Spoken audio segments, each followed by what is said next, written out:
Some of the top things for me that I found helpful with the traveler's mindset is first off being open-hearted. And that kind of means being curious and being willing to kind of break away from routine or what I call like an asshole autopilot so that you connect with the experience that's in front of you. I kind of describe it as participating in the moment, saying yes to the moment.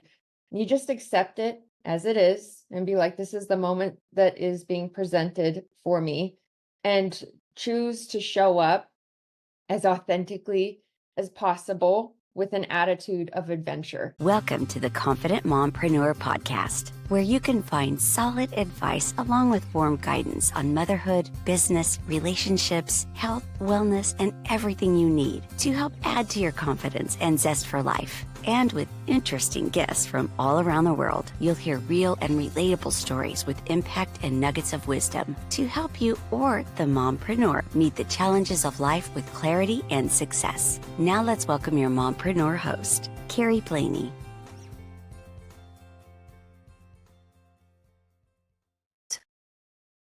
Welcome on this morning, Kat. I am so excited to have you here. Thank you. I'm really excited to be here. Yeah, I was just telling her before we hopped on here that just a couple minutes before we hopped on, I was over and reading her book, and she was nice enough to send me a copy of it. And so I just love everything that you have to say in there. I love the idea behind it. So for those who don't know you, do you want to explain who you are, what you do, a little bit about your family, your book, all the things? So my name is Kat Medina, and I live in South Lake Tahoe, California. I've traveled to more than 35 countries and lived in Ecuador, Argentina, France, and Spain. And my travels helped shape my experience, which helped shape what I wrote in my book. For family life, I have a husband, a 3-year-old son, a 1-year-old son, and a giant golden retriever named Donut. Which it's so funny you bring up Donut in your book a lot, and I feel like I already know this like big goofy golden retriever. Actually, he's laying by my feet. So if you hear heavy breathing, it's him, not me, I swear. That's so funny. Well, so your book is called The Joys of Jet Lag, and you mentioned that you've traveled to over 30 countries. How did your traveling all start, and what inspired you to write your book? For as long as I can remember, I was always drawn to just other countries and traveling the world. And as a little girl, I like my dream career in life was to be like a female MacGyver explorer person. And I never really Melt stayed Indiana around. Jones out here.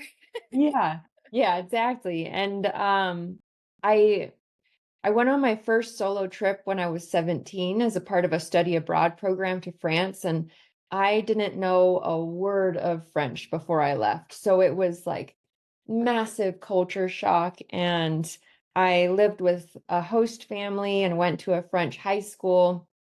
And it just took me so far out of my comfort zone, and there were, lots of challenges, but also some really amazing moments and amazing connections and relationships. I still stay in contact with some of the friends that I've met over there.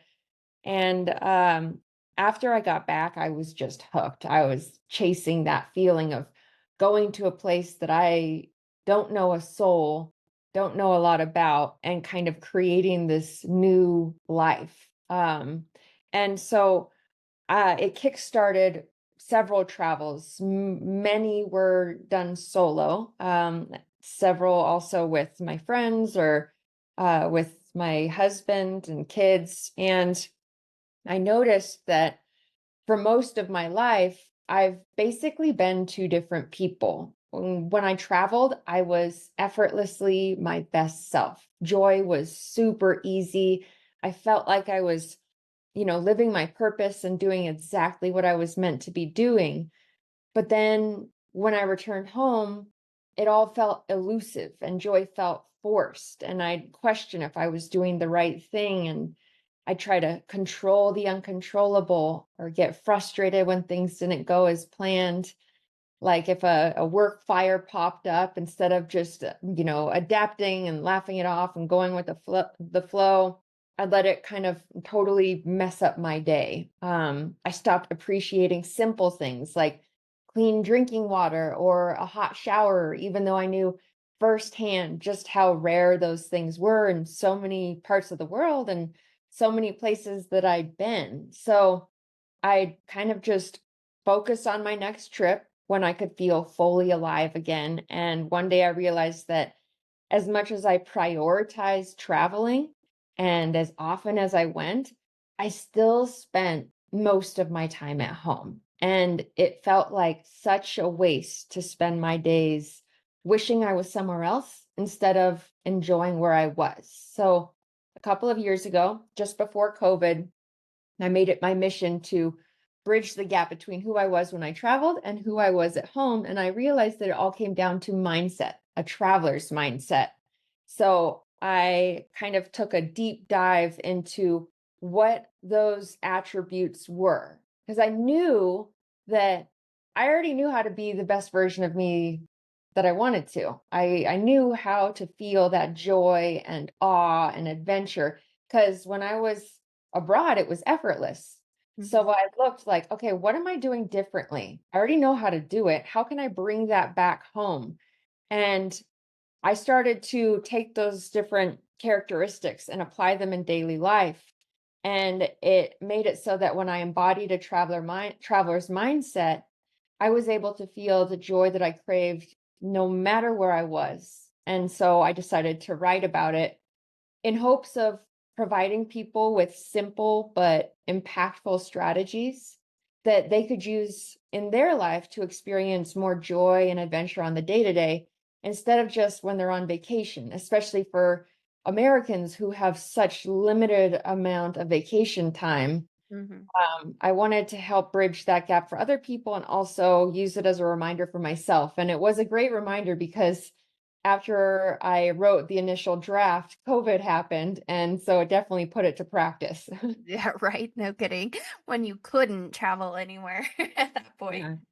No, I absolutely loved this. I am big on traveling too. My partner owns his own trucking company, and so I often just like hop in with him and we head off to wherever a load, kind of brings us, and then we just like have to kind of go with the flow, figure out where we want to go, find new adventures in every place that we're at. And it's been amazing and I absolutely enjoy it, but it definitely is like that thing where I also notice like you come home and it's just not the same. When you're on the road, you have that like openness and I always feel like my most confident self. Like I can handle anything that's going to come my way and figure it out, and like I can be in the middle of the woods that I've never been in before and like, plan it out and, have all my maps and also be kind of go with the flow and make it like the best it can be, right? Even if like the weather's bad or whatever, like I'm going to make the best of it. Mhm. And so I loved like just reading your book and like seeing all of those lessons. And it's so funny because you and I seem like the same person. Just like the way that you talk in the book, like the swearing that's in it makes me giggle every time because I'm a swearer. I love that. It makes it like you're having a conversation with a friend, and just like the perfectionism and things that I saw come up in it, I was like, "Oh my gosh, this is so me." Because I That feel like when I that get back to my daily life, I'm like, must have control over everything at all points in time, must be perfect, versus like you said, having that traveler's mindset. So what are some of the like key components to having a traveler's mindset? um first off, like that's one of the best things that an author can hear is Yes. that, because it's, I don't know, my goal is always to attempt to be as authentic as possible in hopes of finding similar people that Yeah. I can help like put words to experiences that can, be difficult to describe. And so I Yeah. love There was so one line in there that made me laugh so hard, and it was about Donut running around your car like a crazy person, and that you said he was crazy or nuttier than squirrel poop or something yeah. like that. And I was like giggling in the car, and my partner was like, "What are you laughing at?" And so I read it to him, and he just didn't get it, and I was like, "No, it's so funny." Funny. Yeah, there's some spicy language in there too, and I've gotten mixed feedback on that, but I figure like that's how I talk, so maybe Yep. other people similar. It'll Uh, attract the right people to you. exactly, yeah. So anyway, some of the top things for me that I found helpful with the traveler's mindset is first off being open-hearted, and that kind of means being curious and being willing to kind of break away from routine or what I call like an asshole autopilot so that you allow yourself the opportunity to talk with strangers. If you're waiting in line somewhere, when we travel, it's like we're more open to these interactions and more willing to go beyond the small talk and go deep earlier on so that you can get to know someone in a completely other area of the world or the country. And it's amazing, how much those interactions that seem like such like impossibilities, considering like how many micro decisions and also acts of life had to happen for you to be there and meet that person right at that moment. And so by being open-hearted, you're willing to just connect with another person or connect with the experience that's in front of you. I kind of describe it as participating in the moment, saying yes to the moment. And it doesn't mean like literally saying yes to everything. More so, it's like looking at what is happening in front of you, the present moment. And oftentimes it's not what we want. It can be disappointing or frustrating or different than we planned. Like that's just a part of life.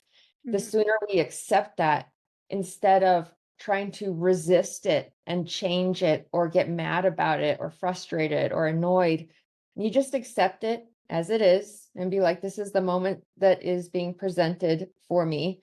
And choose to show up as authentically as possible with an attitude of adventure. And that's how I've been able to navigate like these little frustrations that kind of are sprinkled throughout our daily life. I'm not perfect at it, and it's a practice, but when I travel, I see that mishaps and these unexpected things end up being like the catalyst for adventure. And generally, like when things go wrong or in a way that we didn't expect, those are the parts of the stories that we love telling people when we get back and like the memories that we like to reflect on from our trips. And so Oh, why can't we do that in daily life?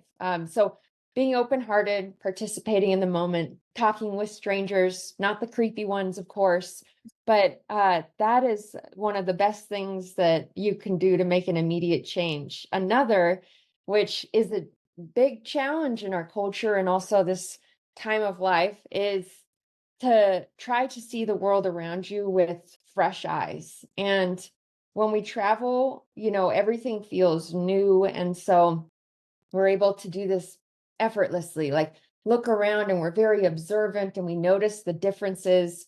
And most of us are curious about it instead of being like, oh, that's the wrong way to do that. It's more like, wow, that's interesting. They live life like this. And so in daily life, generally we have our usual routine because it makes things easier and more efficient. And that's just how our brain works. When our brain's job is to seek out any threats and help us to survive. And so once it recognizes that whatever we're doing is safe, it ignores it. And that's really helpful, but it takes us away from being able to see things around us with fresh eyes and in a way that lets us appreciate the mundane, so to speak. And so it kind of involves a bit of boredom. You have to force yourself to not default to distraction, which is very tough in Yeah. this day and age. Like our everything is fighting for our attention. And so you kind of have to guard your mind, guard your attention, and be really aware and intentional of where your focus is. And that's boring. Like I try to do this, like I I've always been kind of the person who, you know, makes a goal, comes up with a plan, moves towards it. Progress makes me really happy.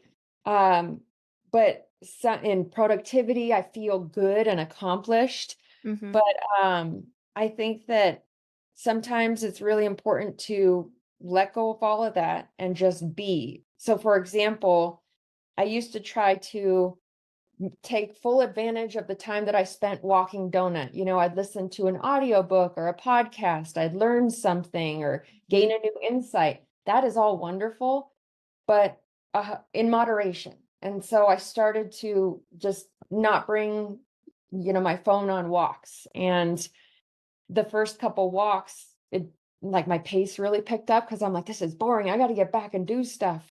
But after a while, I started to notice that, like, I gave myself permission to just think. And most of us nowadays, we don't have that time. Like Mm-hmm. maybe in the shower, but even on the toilet, we're pulling out our phones and looking at memes or checking emails. But Yep. when else do we have the opportunity to just be with our thoughts?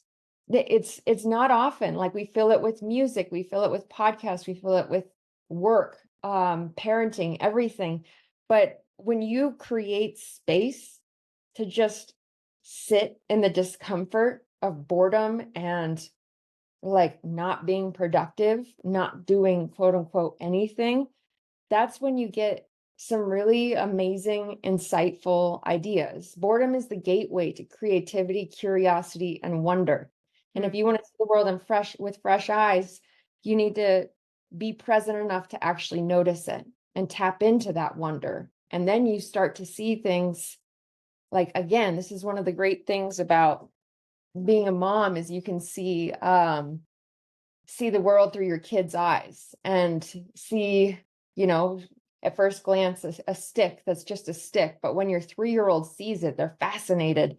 And you pause and you go, oh, you're right. This is pretty darn cool looking. Like, and so trying to see things, like force yourself to see things as though it's the first time.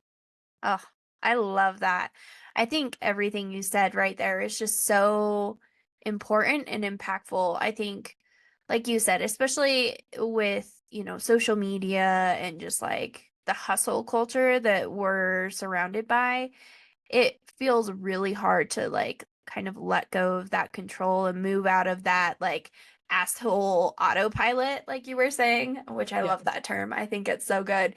Um, into like this more intentional openness and like curiosity. I love that word. And it's so true because I think, especially as women, like we get this checklist in our head, all the things that we need to be doing in order to be the best, most perfect version of ourselves throughout the day. And then something comes along, inevitably, every single time, and like knocks us off of track. And then it's like we're frustrated, and then that turns into anger, and like it just like has this ripple effect through life. And I loved when you were talking about like one of your stories was about hiking in Nepal and like how the weather was not good. Things were not happening as you would hope they would be. And then all of a sudden you get up to the top and it's like, oh, everything worked out.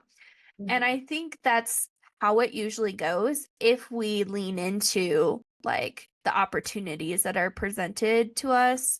And I think too often we just don't even recognize it because we don't give ourselves enough time and openness to recognize it, like you were saying. I think that's so good. Mhm. Yeah, it's kind of a crazy stage of life that I'm in right now. And I'm attempting this thing of like giving myself grace of not getting as much done, but it's just it's a beautiful chaos with the Yeah. ages that my boys are right now. We're dealing with like sleep regressions and picky eating and Yeah. sharing issues, and it's like super hard. And so I'm trying, like I catch myself, I try to get things done as quickly as possible so that I can actually enjoy it. But I'm starting to see that, you know, that it doesn't really matter. Like, there's always going to be something to do, and rushing through the have tos means you're kind of rushing through your life, because they're a part of life.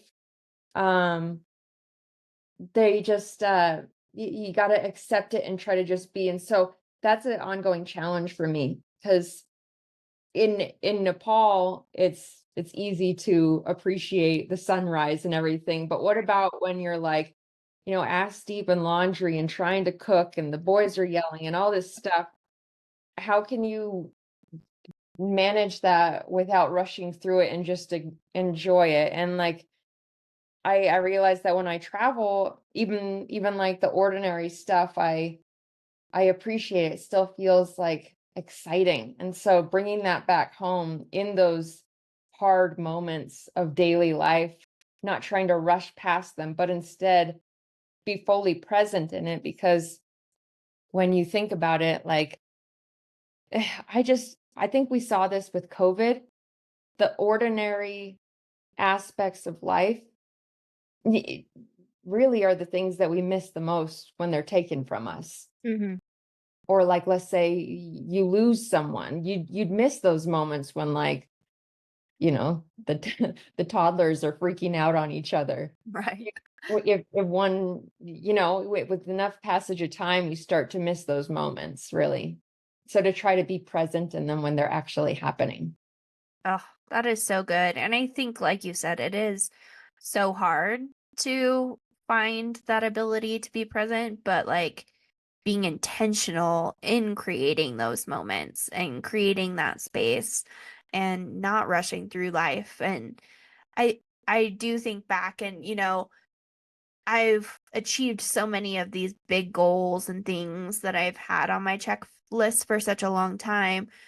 But honestly, those aren't the most meaningful moments of my life when I look back on things, is like doing that checklist. Instead, it's like the small moments, like seeing a sunset over Crater Lake or getting to hike through Rocky Mountain National Park with my son. Like, those are the moments that I remember, not getting that job, getting a raise, doing this, doing that.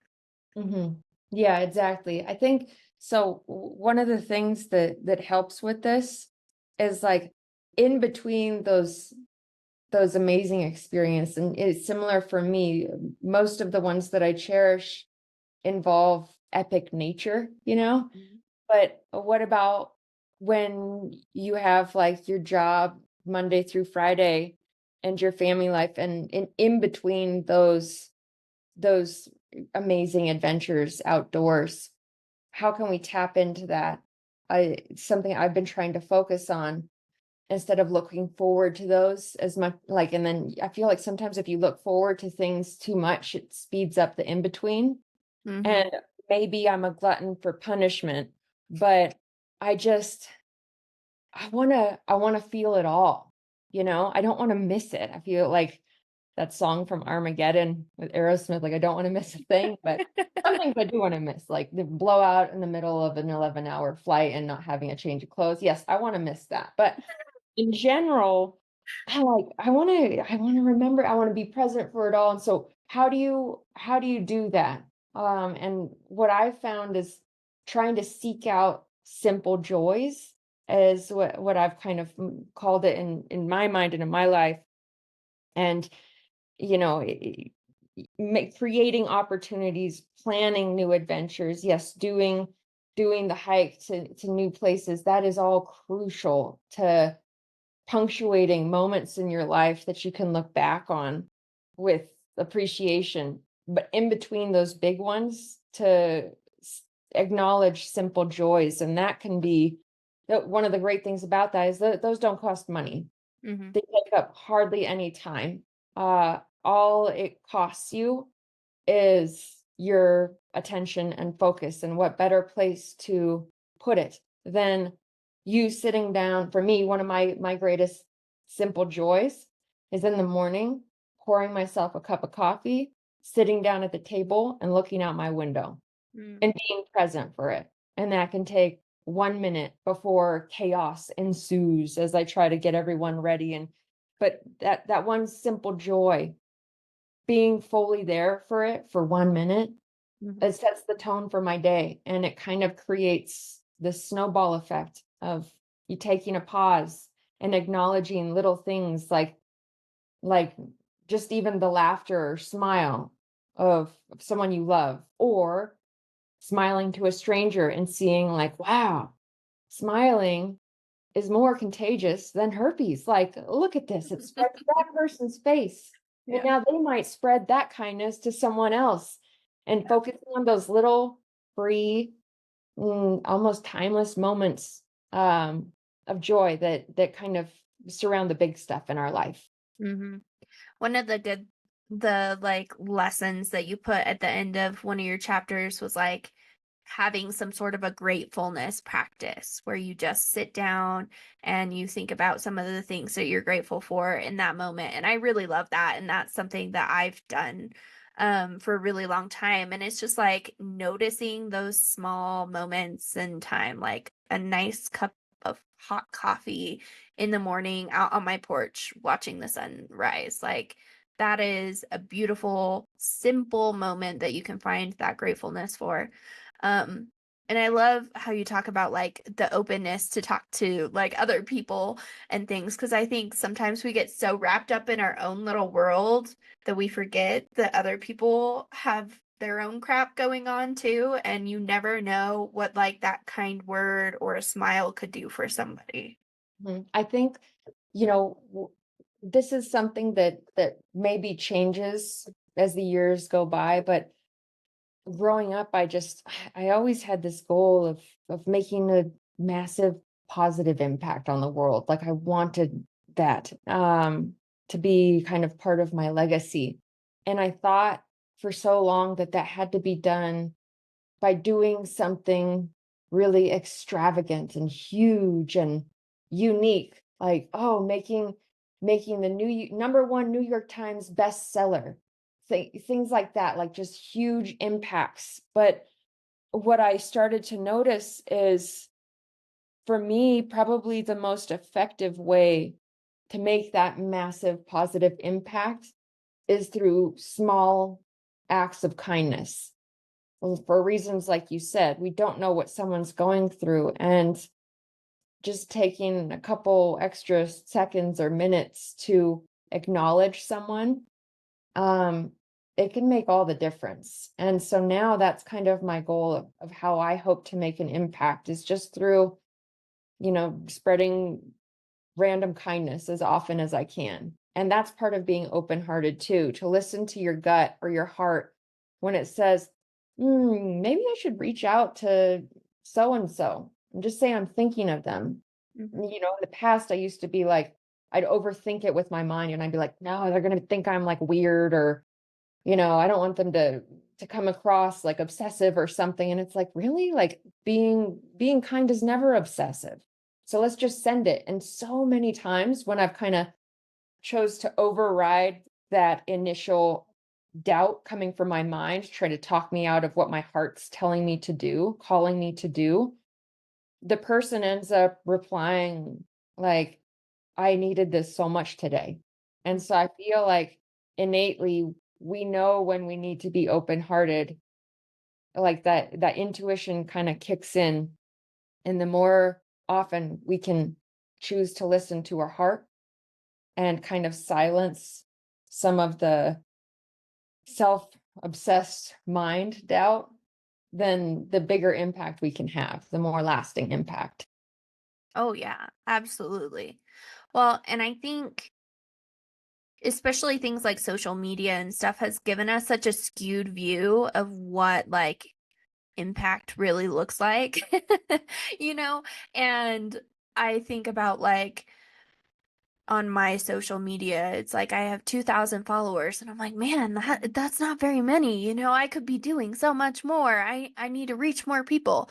But if there were 2,000 people in a room with me that I was able to like reach and talk to at that very moment, like that would be incredible. But like it just has skewed our perspective of things so vastly. And like you said, I think we get so focused on like having that what's the term that you use? Like our I would help you out, but my mom brain has words like they just don't work for me right now. nope, I get that. It's really hard to be a writer and then I think when I gave birth, I like birthed my brain too. Oh, it definitely changes your brain. Mom brain is a real thing. That's why I like struggle with it sometimes too. But like that we have this one thing that we're kind of like here to do, right? Like we have our big meaning in life when really our meaning is made out of all of those little moments that we make small impact through. And I absolutely love the way that you talk about that. I mean, if you think about it, like I don't maybe other people, but for the most part, I feel like the average person, if you say like who won, the award for best picture, or who was on the number one bestseller list, or who won the Nobel Prize like last year, like most people are going to be like, I have no idea. Like I'm just Right. focused on my own life. But then it's like, when when has a stranger done something that completely like changed your mood and made your day? You will remember that person even if you don't remember their name, even if they're from like 8 years ago. And it's important to look back on that. I think it's still important to dream big, set huge goals, because whether or not you accomplish them, recognize that having that objective takes you beyond your comfort zone and pushes you and forces you to grow. That's all huge, but don't discredit the little things Mhm. in pursuit of the big. Yeah. And it's so good to like be able to get out of our comfort zones because again, that's what we're talking about is like getting stuck in those mindsets where we're just doing the same monotonous crap all the time. And so setting goals is always good, but also like be open to new experiences. If you're going along with one of your goals and you happen to notice that something else comes up in your way that maybe piques your interest or turns you a different direction, it's okay to follow that too. Yeah, it's not a failure. I used to feel that way. Like if I didn't accomplish the set goal in the specific way that I wanted, then this is like perfectionism. Then it wasn't done. It wasn't perfect. It was a failure. And I had heard this podcast interview. I can't remember his name, but it was this NFL player. And he had the goal of getting drafted in like the first two rounds. And he was drafted in like the fifth or sixth or something. So he made it into the NFL, but he saw it as a huge failure because he didn't get in the way he wanted to. And after some reflection, he saw how crazy this was. And he shifted his focus so that instead of setting goals, which when you don't accomplish them in the specific way you wanted can feel like a failure, he started to change his focus onto objectives, which is the general direction, as opposed to the final destination. And I was like, oh, that is a great, like, I love that because it doesn't take away the joys of setting big goals or big dreams. But if you kind of think of it as a destination, I want to go on this general path towards this spot, it allows yourself the opportunity to change course, which, I mean, that's what life is all about. And then you're often taken on a much better path that you ever could have dreamed of.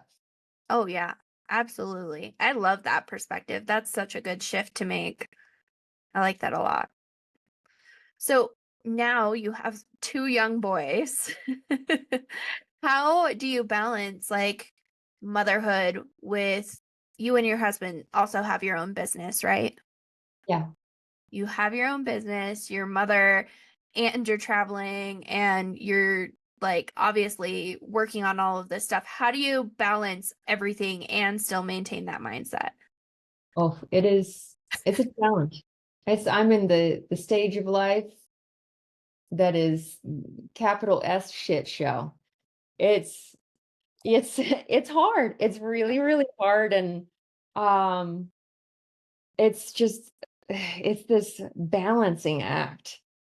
And I feel like I don't know, like I think that I'm here in this life to learn and grow and heal and love and like just show up as authentically as possible. Like that's my mission. And it's really hard to remember that in the midst of it, when whatever drama is right in front of your eyes is the only thing that you can think of and remember in that moment. So it is a constant challenge. And I feel like before having kids, I was like working on myself and I was like, yeah, I've got this dialed in. Like I've learned to see, mistakes as part of the process, not as failures. So like perfectionism was improving and I was going with the flow and feeling like, yeah, I'm like on this road to healing and I'm killing it. And then I had kids and I was just like, oh, just kidding. Like, oh man, it's wonderful to have it just focused on yourself, and how you are in the world. But when you're also like trying to keep other humans alive and navigate all of these, oh, I don't know, these things, these triggers that Mhm. are constantly popping up. I feel like right now I'm like getting my doctorate as opposed to like I graduated before and then now I'm leveling up and trying to figure out how to tolerate the discomfort of truly having to go with the flow and recognize like once you make a decision on how to do things, it's going to completely go out the window and then you have to adjust and adjust and adjust. And so it's a challenge. I don't know, the further I get into this, the the less I see it possible to quote unquote do it all. She's doing it all. I'm trying to, but I it's just this balancing act. And what I'm trying to learn how to do is give myself grace as I navigate it imperfectly and also recognize like I've been like trying to read up on all these parenting books just to make sure I don't screw up my kids. I had like a pretty chaotic childhood and I as an adult was diagnosed with complex PTSD because of the chaos of my childhood and the Mhm. different things that I experienced. And so like one of the bigger fears is like to not repeat, how I was raised, Mhm. but also at the same time not go to the other end of the pendulum and like become like this. Yeah, I live in Tahoe where it snows, so the snowplow parent as opposed to the helicopter parent, and trying to figure that all out.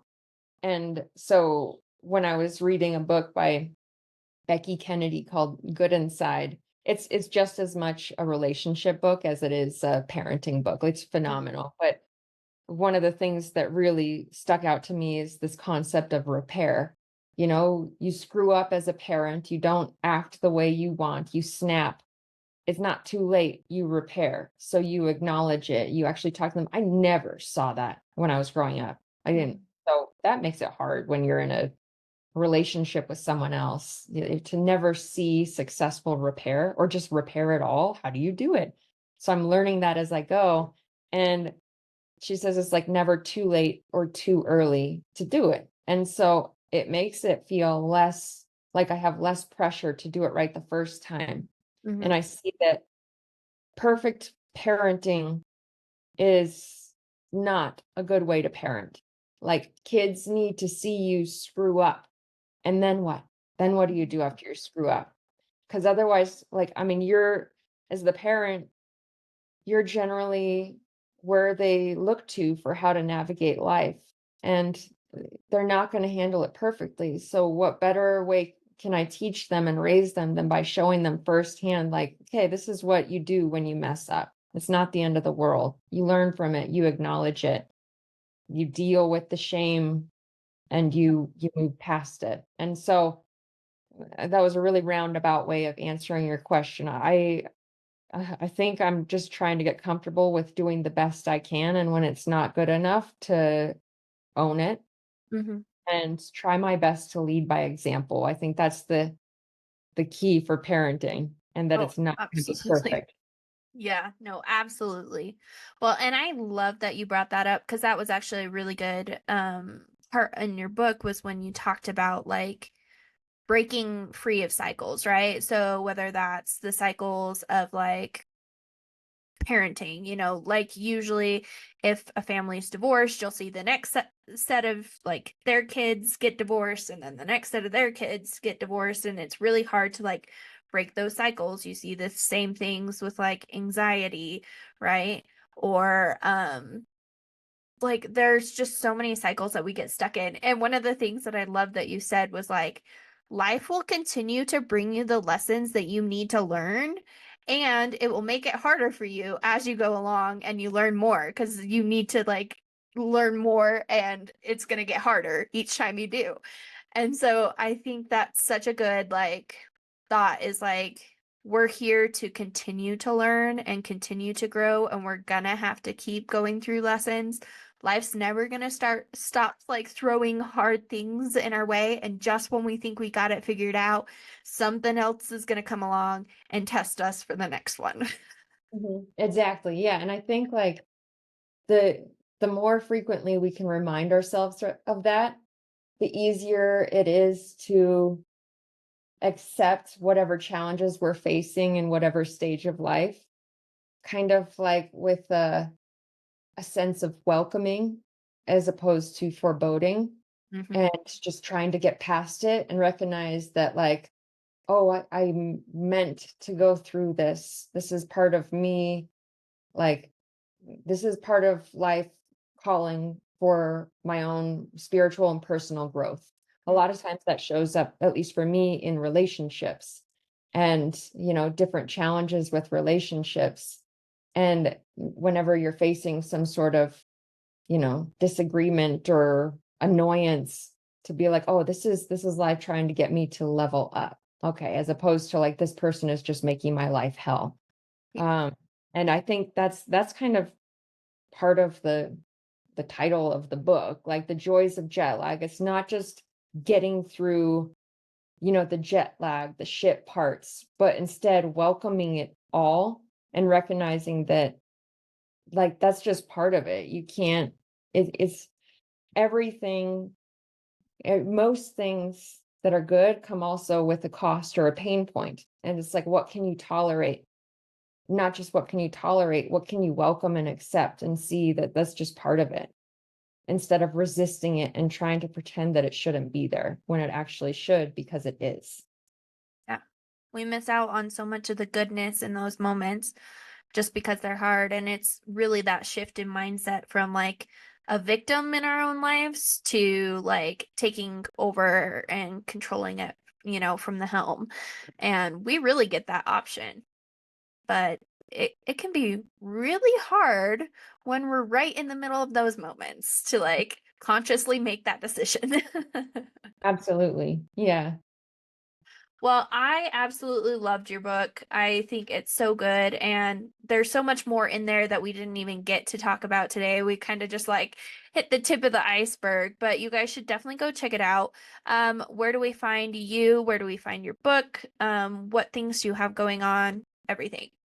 You can find me at catmedina.com. It's cat with a K. That's my website. I have a monthly free newsletter that gives people just 5 quick thoughts to help them hopefully experience more joy that month. I'm also on Instagram, Cat Medina Writer with a K again. And the book can be found at Amazon, Barnes and Noble, all of the usual places. I recommend going through bookshop.org, which directs you to different independent bookstores, or just going into your local indie bookstore. They don't have it on the shelves. They can order it for you if you request it. And that way you're supporting smaller businesses, and those indie bookstores are the best. Yes, I love that. That's a great way to do it. And it's called The Joys of Jet Lag. Well, Yep. thank you so much for coming on. I really appreciate it. This has been great. Thank you for having me. It was a lot of fun. Thank you for joining us today on the Mompreneur podcast. And if you like this episode as much as we did, give us a follow so we can invite you back every Wednesday. And of course, share it on all your socials. Being a confident mompreneur means uncovering your strengths and struggles so you can dive in and learn how your next steps could be your greatest.